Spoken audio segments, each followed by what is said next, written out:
మన ముఖ్యమంత్రి గారు పోయినసారి అసెంబ్లీలో మాట్లాడిన రేవంత్ రెడ్డి బడ్జెట్లో మనకు గుండు సున్నా పెట్టినరు, మన ప్రాజెక్టులకు అనుమతిస్తలేరు, మనకు ఏమీ రావడం లేదు, నేను నీతి ఆయోగ్ మీటింగ్ను బైకాట్ చేస్తున్నా అని చెప్పి అసెంబ్లీలో చెప్పాడు. ఏమిచ్చిండ్రు? నువ్వు కట్టమన్న మూసీ సుందరీకరణకు ఇదివరకు డిఫెన్స్ ల్యాండ్ రాలే, మూసీ సుందరీకరణ ప్రాజెక్టుకు ఇప్పటికీ అదేది వరల్డ్ బ్యాంక్ నుంచి అప్పు తెస్తామంటే ఫైల్ రిటర్న్ కొట్టిండ్రు. ఏది నీ మెట్రో రైలుకి ఇంతవరకు అనుమతి వచ్చింది లేదు. నువ్వు ఆ రోజు బడ్జెట్లో అయితే గుండు సున్నా, నువ్వే నీతి ఆయోగ్ మీటింగ్ బహిష్కరిస్తా అన్నాడు. మరి నిన్న నేను పొద్దుగాలనే అందరికంటే ముందు పోయి కూర్చున్నాడు. నిన్న నీతి ఆయోగ్ మీటింగ్లో అందరికంటే ముందు పోయి రేవంత్ రెడ్డి రాత్రే పోయిండు, పొద్దుగాల ఫస్ట్ కూర్చున్నాడు, మంచి రాముడు మంచి బాలు లెక్క కూర్చున్నాడు. నేను అనుకున్నా దీని గురించి మాట్లాడతాడేమో, ఈ గోదావరి బంకచెర్ల ప్రాజెక్టును గట్టిగా ఎదిరించడానికే పోయిండేమో, నిలదీయడానికే పోయిండేమో ప్రధానమంత్రిని అని నేను అనుకున్నా. కానీ చూస్తే అసలు ఈ ప్రాజెక్టు గురించి మాట్లాడిన సందర్భం కూడా లేదు. ప్రధానమంత్రిని వ్యక్తిగతంగా కలిసి కూడా ప్రెస్ నోట్ రిలీజ్ చేస్తే దీని మీద మాట్లాడిన పరిస్థితి లేదు.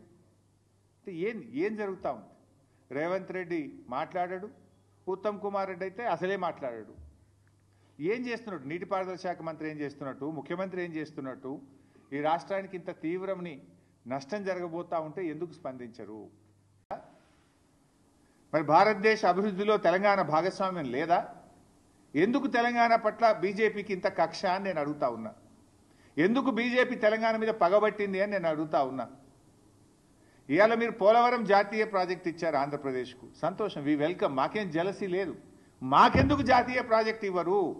మా పాలమూరు ఎత్తిపోతల పథకానికి ఎందుకు ఇవ్వరు? మా కాళేశ్వరంకి ఎందుకు ఇవ్వరు?